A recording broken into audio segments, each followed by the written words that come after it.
নানা জল্পনা কল্পনা শেষে অবশেষে নির্বাচনের হাওয়া বইছে দেশের প্রতিটি আনাচে কানাচে। সুষ্ঠু ও গ্রহণযোগ্য প্রার্থীকেই বেছে নিতে চান ভোটাররা। তাদের আশা দেশ গড়ে উঠবে নতুন রূপে। জাতীয় সংসদ নির্বাচনের ডামাডোল বাজতে শুরু করেছে বন্দরনগরী চট্টগ্রামে। চায়ের দোকানগুলোতে কিন্তু আমরা দেখতে পাচ্ছি এখন নির্বাচনের হাওয়া লেগেছে। তো এখানে চায়ের দোকানে যারা বসেছে তারা নির্বাচন কখন হবে, নির্বাচন নিয়ে তারা আলোচনা করছেন।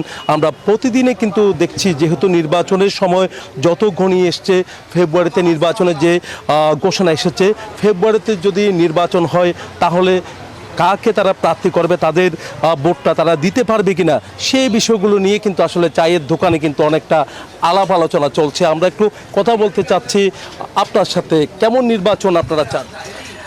আমরা চাই যে সুষ্ঠু নির্বাচন, যেখানে সবাই অংশগ্রহণ করবে এবং সবাই বাংলাদেশি যারা নাগরিক আছে, যারা ভোটার আছে, তারা যেন তাদের অধিকার ফিরে পায় এবং তারা যাতে ভোট কেন্দ্রে গিয়ে ভোটটা দিতে পারে। আমরা জাস্ট ওটাই চাই। আর জি, এতটুকু। দেখতে পাচ্ছেন এখানে যারা এসেছেন তারা যেমনটা জানিয়েছেন যে সুষ্ঠু নির্বাচন তারা চাচ্ছে, ভোট কেন্দ্রে গিয়ে যেন নিজের ভোটটা নিজে যেন দিতে পারে, এমন নির্বাচন তারা চাচ্ছে। আপনার সাথে একটু কথা বলতে চাচ্ছে, চা খাচ্ছেন, এখানে আলোচনা করছেন নির্বাচন নিয়ে, কেমন নির্বাচন আপনি চান? আমরা তো সুষ্ঠু নির্বাচনটাই চাই, যাতে নিজের ভোটটা নিজে দিতে পারি, এটাই আমাদের আশা।